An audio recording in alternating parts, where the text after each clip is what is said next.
Hello students, how are you? I hope you all will be fine. Welcome to my YouTube channel Kiran Punia.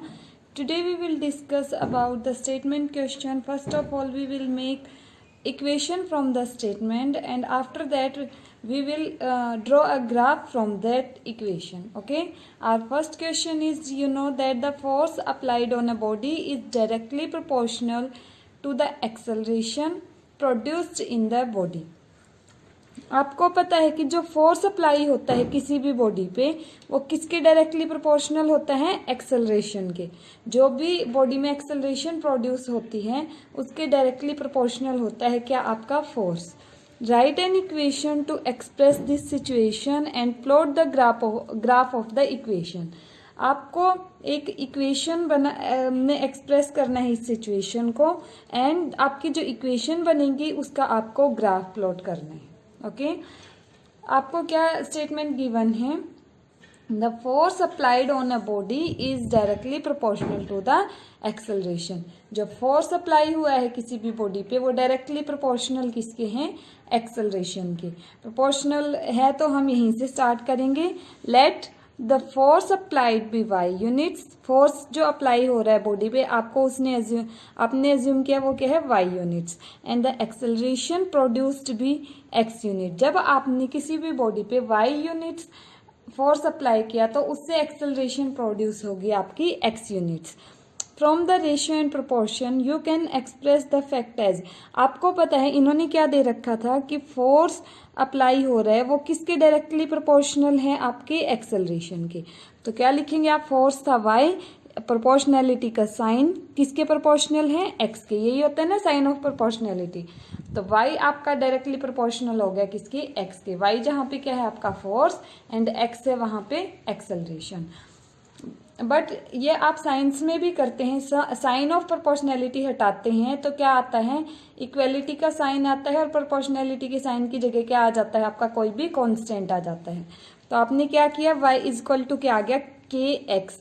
जो k है ये k है एक constant. ये किस लिए आया है? क्योंकि आपने प्रोपोर्शनैलिटी का साइन हटा दिया, इसलिए ये k आया है आपके पास। ओके बट आपको जो ओनली इक्वेशन नहीं फॉर्म करवानी थी, ओनली इक्वेशन से काम नहीं चलेगा, आपको इसका ग्राफ भी प्लॉट करना है। बट आप ये बताइए के कोई कांस्टेंट बेशक है, बट जब तक आपको के की एग्जैक्ट वैल्यू नहीं पता चलेगी तो आप उसको कार्टेशियन प्लेन में उसकी इक्वेशन कैसे प्लॉट करवाएंगे? नहीं करवा सकते हैं। तो आपने अज्यूम कर लिया अपनी साइड से, लेट अस टेक के इज इक्वल टू 3। ठीक है, आपने के को क्या अज्यूम कर लिया? 3। अब ये आपकी चॉइस है। यहाँ पे आप के को 3 भी अज्यूम कर सकते हैं, 2 भी, 1 भी, 3, 4, 5, 6, 7 जो आपका मन करे वो अज्यूम कर सकते हैं। ठीक है, तो आपने क्या अज्यूम कर लिया? यहाँ पे के को 3। आपकी इक्वेशन क्या बन जाएगी? के को 3 पुट कर दो, y is equal to 3x। अब क्या करना होता था आपको? जब भी आपके पास इक्वेशन आ जाती उससे आपको ग्राफ प्लॉट करना होता तो आपको क्या करना पड़ता था? उस इक्वेशन के सॉल्यूशन फाइंड आउट करते थे।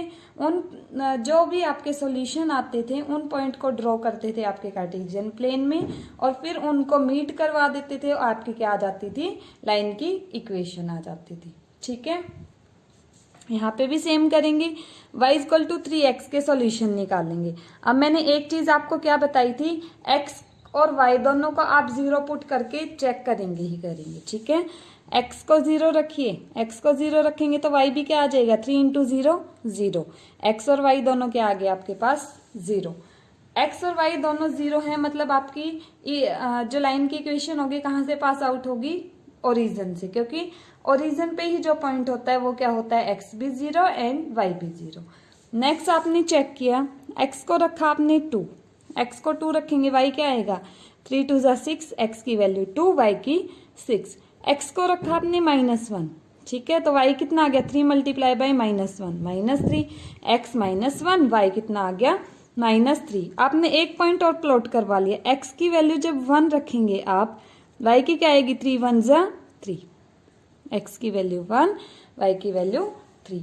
अब आपने ये 4 पॉइंट्स फाइंड आउट किए हैं, 4 सॉल्यूशन फाइंड आउट किए हैं इस इक्वेशन के।